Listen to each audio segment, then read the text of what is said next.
জাহাপানা, কৃষ্ণনগর থেকে মন্ত্রী মশাই এসেছেন, আপনার সাথে দেখা করতে চান। মন্ত্রী এসেছে কৃষ্ণনগর থেকে এত রাত্রে? কি ব্যাপার? যাও যাও, নিয়ে এসো নিয়ে এসো। জো হুকুম জাহাপানা। নবাব বাহাদুর প্রণাম। খুব বিপদে পড়ে আপনার কাছে এসেছি। বলো কি ব্যাপার? কি আর বলবো নবাব বাহাদুর, কৃষ্ণনগরে অরাজকতা চলছে, বুঝলেন? অরাজকতা। সেই বন্যার ধাক্কায় কৃষ্ণনগর পুরো বেসামাল। 3 বছর আগের বন্যার দাপট এখনো চলছে? এর জন্য তো আমি আগে অর্থ সাহায্য করেছি। সে কি আর আমরা জানি না? আমরা সব জানি, কিন্তু সেই অর্থ তো 9-6 হয়েছে। অর্থ 9-6 হয়েছে? কি বলছো তুমি মন্ত্রী? আমি ঠিক কথাই বলছি নবাব বাহাদুর। আমি আর অন্যায় দেখতে পাচ্ছি না। প্রজাদের দুঃখ আমাকে বড় কষ্ট দিচ্ছে। শান্ত হও শান্ত হও, আমার কাছে কান্নাকাটি করো না। আমার মনটা ভীষণ নরম। ক্ষেত্র প্রস্তুত, এইবার আসল অস্ত্রটা বার করি। নবাব বাহাদুর, আমি মহারাজের আদেশ পালন করতে পারছি না। মহারাজ আমাকে এখানে পাঠিয়েছিলেন আর্থিক সাহায্যের জন্য। ঠিক আছে, আমি আর্থিক সাহায্য করতে প্রস্তুত। না, মহারাজের হাতে আর একটি কানা করিও না। আপনি নিজে গিয়ে দরিদ্র প্রজাদের হাতে সাহায্য তুলে দেবেন। জাহাপানা, মন্ত্রী মশাই একেবারে সঠিক কথা বলেছেন। ঠিক আছে, তাই হবে। আপনি আপনি আমাকেও অবিশ্বাস করুন। মানে তোমাকেও অবিশ্বাস করব? হ্যাঁ, করবেন, কারণ আমিও হলাম ওই মহারাজেরই মন্ত্রী। কে জানে, আমার মনেও তো লোভ জন্মাতে পারে। তাই তাই আপনি আপনার গুপ্তচর পাঠিয়ে সবটা দেখে শুনে নিন নবাব বাহাদুর। মন্ত্রী তুমি ধন্য। এসো এসো এসো, তুমি আমার বুকে এসো। ও কি অপার শান্তি! আহ, তুমি চিন্তা করো না, আমি কালকেই কৃষ্ণচন্দ্রকে চিঠি পাঠাবো।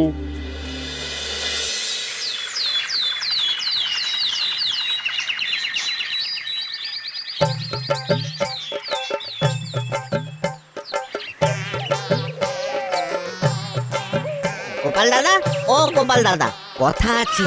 কি কথা? আমি মন্ত্রী মশাইকেই তো দেখলাম খুব ব্যস্ত সমস্ত হয়ে বটা ঘটার বাড়ির দিকে গেলেন। বলো কি ভোলা, বটা ঘটার বাড়ির দিকে মহারাজের সাথে দেখা না করে? তোমাকে দেখতে পাইনি তো। না গোপাল দাদা, খুব ব্যস্ততার মধ্যে ছিলেন তো, তাই দেখতে পাননি। ঠিক আছে ঠিক আছে, খবরটা দিয়ে খুব উপকার করেছো বুঝলে।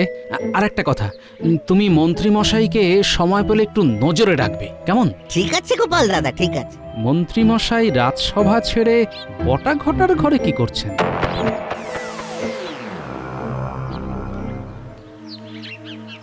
শোন, আমি যা বললাম সেটা মগজে একেবারে ঢুকিয়ে নিয়েছিস তো? কানের ভেতর দিয়ে একেবারেতে মরমে চলে গেছে। কি বলিস ঘটা? তার বলতে আপনি নিশ্চিন্তে সবাই যান। আমরা আপনার কথা মতো কাজগুলো করে নিচ্ছি। তো তোরা তোদের কাজ শুরু করে দে, পারিশ্রমিক নিয়ে ভাববি না। হ্যাঁ, আমি যাচ্ছি।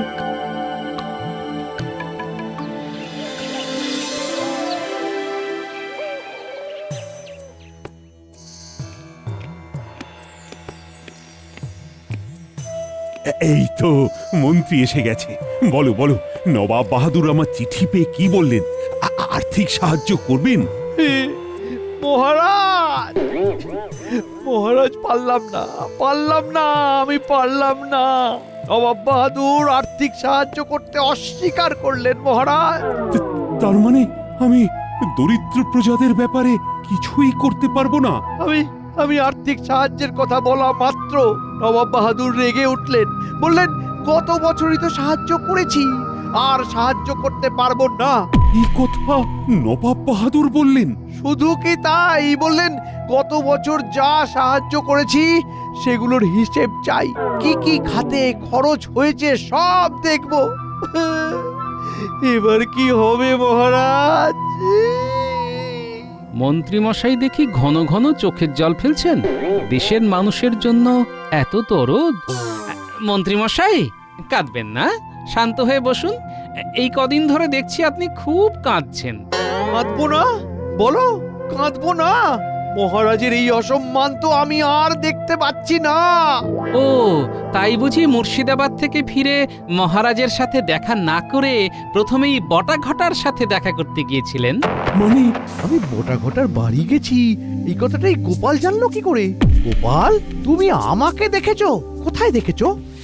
আমি আপনাকে দেখিনি, কিন্তু কিন্তু কি গোপাল, কি হলো? চুপ করে থেকো না। আমি দেখিনি, কিন্তু আমার কাছে খবর এসেছে। সম্পূর্ণ ভুল কথা। কাকে দেখতে কাকে দেখেছে? মহারাজ আমাকে কি অতটাই নির্বোধ ভাবেন? না না, ভাবিনি গোপাল, তোমার কোথাও ভুল হচ্ছে। মন্ত্রী কি এরকম ঘটনা ঘটাতে পারে? ঠিক আছে, বৃহত্তর স্বার্থে কিছুটা পিছু হটে। তাহলে তাই হবে, হয়তো ভুলই দেখেছে। দুঃখিত মন্ত্রী মশাই।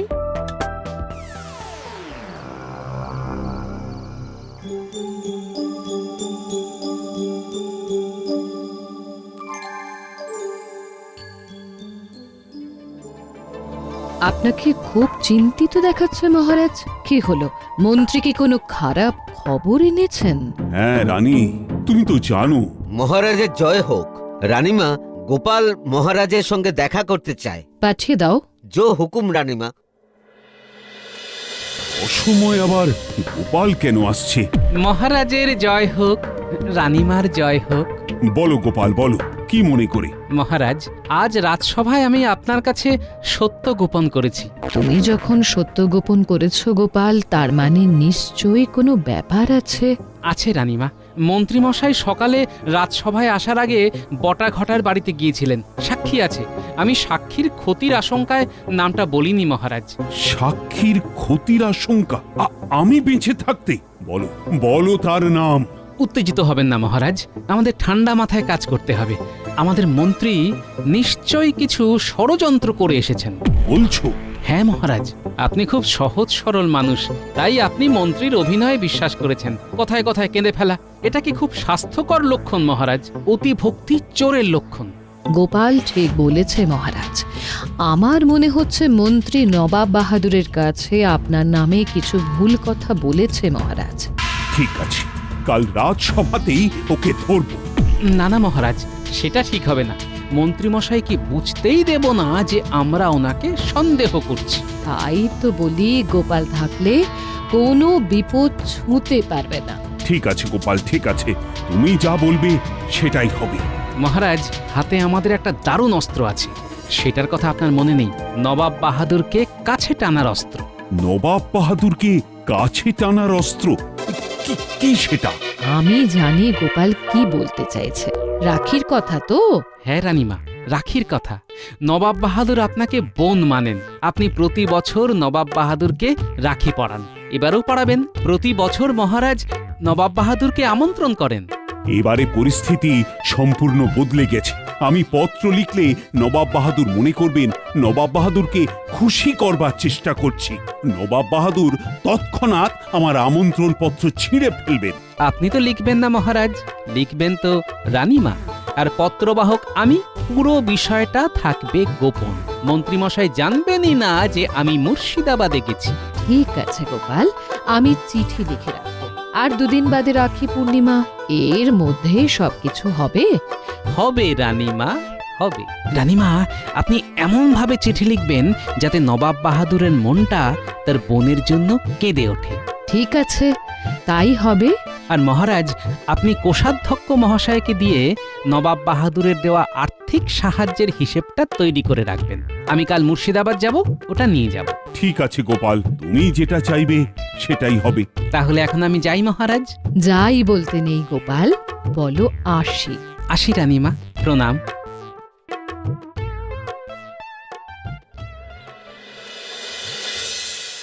সবাইকে কাগজ দেওয়া হবে। সবাই সারিবদ্ধভাবে শান্ত হয়ে দাঁড়াও। আর মাঝে মাঝে মন্ত্রীমশাইয়ের নামে জয়ধ্বনি দাও।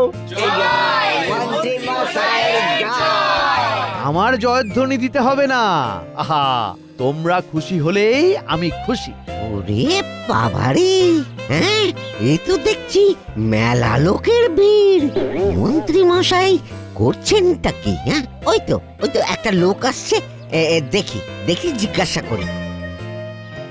কি গো ভোলাদা, বাড়ি তৈরির কাগজ নেবে না? কি যে বলো, কাগজ দিয়ে কি বাড়ি তৈরি হয় নাকি? হ্যাঁ, আর এই কাগজে আছে বিশ্বাস।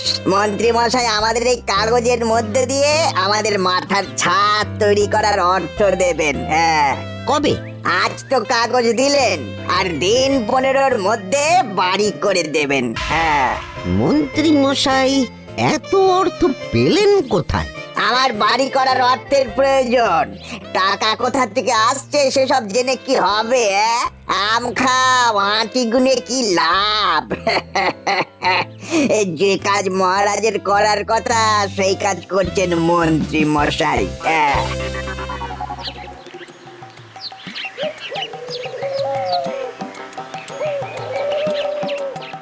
কি গো ভোলা, কিছু খবর আছে নিশ্চয়? আছে মানে ভরপুর খবর। মন্ত্রী মশাই কি একটা কাগজ দিচ্ছেন। সবটা খুলে বলো দেখি। তুমি তো বলেছিলে মন্ত্রী মশাইয়ের দিকে একটু নজর রাখতে। তা সকালে আমি তোমার কথা মতো ওই মন্ত্রী মশাইয়ের বাড়ির দিকে হাঁটা লাগালাম। তারপর দেখলাম সবাইকে কাগজ দেওয়া হবে। কি গো ভোলাদা, বাড়ি তৈরির কাগজ নেবে না? আমাদের মাথার ছাদ তৈরি করার অর্থ দেবেন। হ্যাঁ, বাড়ি করে দেবেন। হ্যাঁ, তাই নাকি? ঠিক আছে, দেখছি। খুব বড় কাজ করেছো তুমি। এখন গিয়ে দোকান খোলো, আমি রাজসভায় যাই।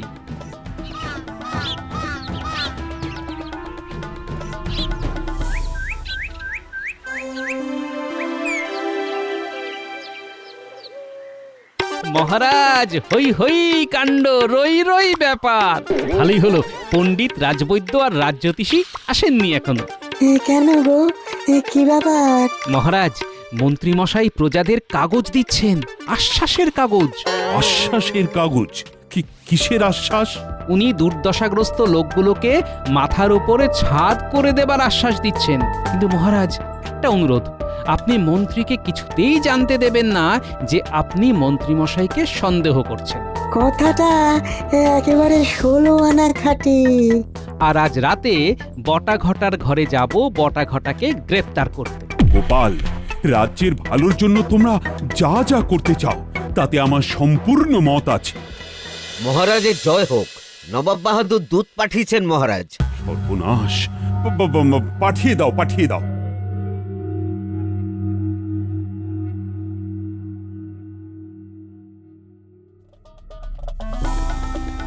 কি গো মন্ত্রী, তুমি এত দেরি করছো কেন? এদিকে আমার কি অবস্থা দেখেছো? এসো রাজবৈদ্য, পণ্ডিত, রাজজ্যোতিষী। আমি তো এসে পড়েছি মহারাজ। দূত নাও, তোমার কি বলার আছে বলো। নবাব বাহাদুর এই পত্র পাঠিয়েছেন। মন্ত্রী, তুমি পড়ো।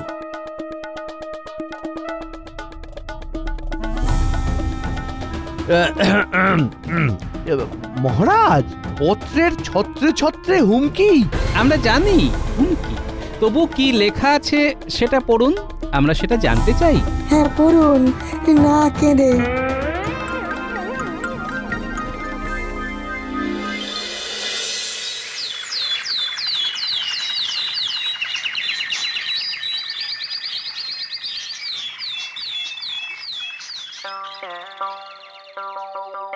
কি হে গোপাল, এত সকালে ভয় পেয়ে নাকি?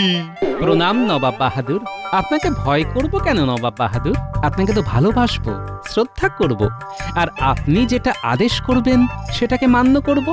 এটাই তো আমার রাজ্যের রানীমা, মানে আপনার বোনের আদেশ। বোন? হ্যাঁ, বোনই তো। কিন্তু কি যে হয়ে গেল?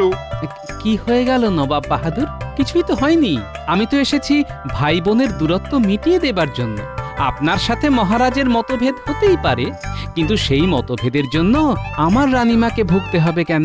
জানেন তিনি আপনাকে কত দুঃখে চিঠি লিখেছেন। আমার বোন আমার জন্য চিঠি লিখেছে? কোথায় কোথায় ও চিঠি? দাও দাও দাও দাও আমাকে। ওষুধ ধরেছে। বোনের চিঠি দাও দাও গোপাল। এই নিন নবাব বাহাদুর।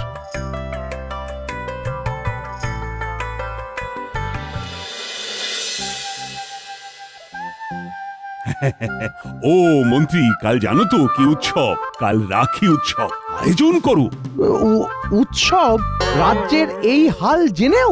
আরে মন্ত্রী, একটা শ্লোক আছে না, যাবচ জীবেত সুখং জীবেত, ঋণং কৃত্তা ঘৃতং পিবেত। অর্থাৎ যতদিন বাঁচবে সুখে বাঁচবে, ধার করেও ঘি খাবে। ধার করে ঘি খাবো? মনে হয় শোক তাপে মহারাজের মাথাটা গেছে। যাকে মহারাজ, গোপাল কোথায়? গোপালকে পাঠিয়েছি কয়েকজনকে নিমন্ত্রণ করতে, কাল রাখি বলে কথা।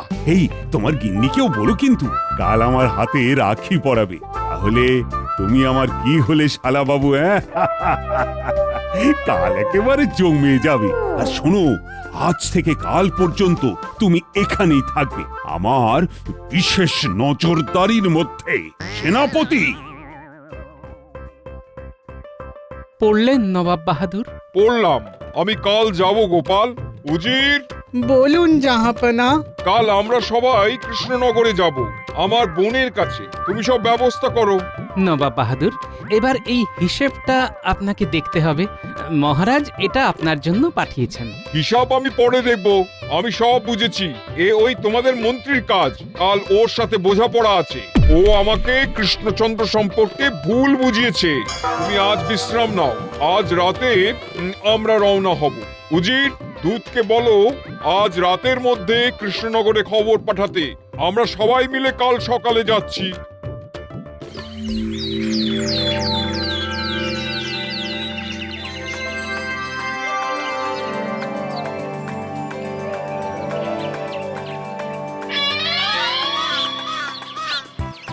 গুলটে, আয়, তোর হাতে রাখি পরাই। তাই না, হাত বাড়িয়ে দিয়েছি।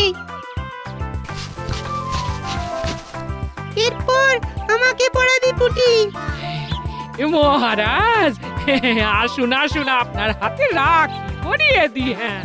দাও দাও, পরিয়ে দাও।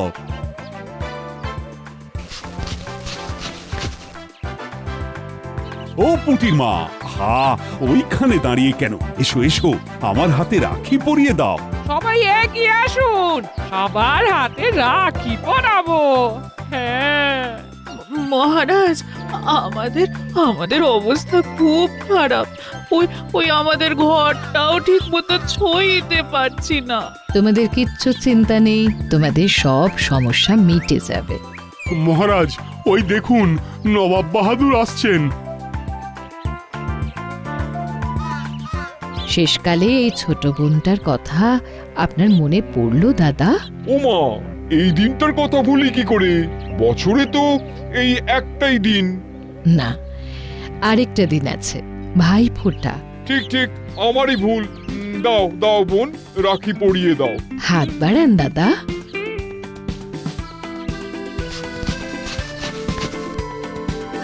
তুমি চির সুখী হও। দাদা আর বোনের এই বন্ধন যেন যুগ যুগ ধরে অক্ষত থাকে। গোপাল, মন্ত্রীর হাতে দড়ির রাখি পরিয়ে দাও। আচ্ছা, আমি কি করলাম? মন্ত্রী মশাই, আপনার সব পাপ কাজের সাক্ষী ধরা পড়েছে, বটা ঘটা। তারা সব স্বীকার করেছে। তুমি তুমি এত বেঈমান, এত নীচ! ছি ছি ছি ছি ছি, তোমার মুখ দেখতে চাই না। সেনাপতি, ওদের বটা ঘটাদের সাথে কয়েদ করে রাখো। সবাই পড়বে ফুলের রাখি, আর মন্ত্রী পড়বে দড়ির রাখি। পড়াও সেনাপতি, আমার সামনে পড়াও।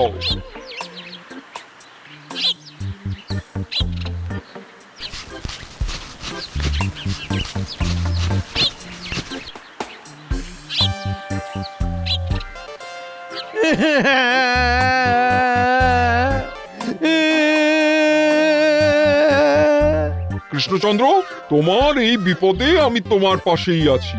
প্রজাবৃন্দ, বন্যায় তোমাদের যা ক্ষতি হয়েছে তা সব পূরণ হয়ে যাবে। এটাই রাখি পূর্ণিমার উপহার। জয় মহারাজের জয়। জয় রাজার জয়।